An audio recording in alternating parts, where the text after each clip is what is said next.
When it comes to styling my 2C hair, I keep things simple but intentional. I always start with a few essentials: a spray bottle full of water, leave-in conditioner, gel, and a brush. I begin by thoroughly detangling my hair, making sure it's smooth and easy to work with. As I brush through, I also brush my hair straight back to avoid creating any defined part. Then I clip up the crown section so it's out of the way and start working with the remaining hair in smaller sections. Since I have low porosity hair, I wet each section individually right before styling, making sure it is fully saturated.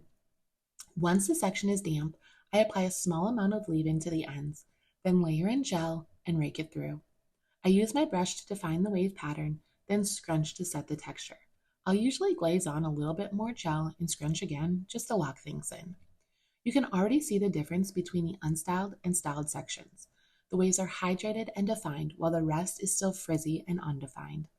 I then repeat this to all the sections. Then I move on to the crown. I apply water, leave-in, and gel just like the other sections, brushing the hair up and back to create lift and blend everything together. At the front, I style the hair forward. I apply product, brush some pieces back and some towards my face. Then I scrunch again for that natural, effortless look. I take my time here because these pieces frame my face, and styling them this way allows me to wear my hair with no defined part.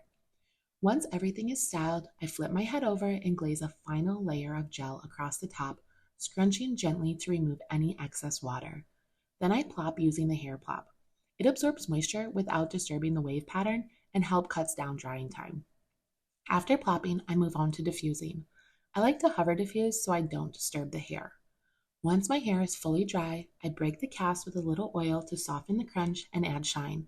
That final step brings everything together: soft, shiny, frizz-free waves from root to tip.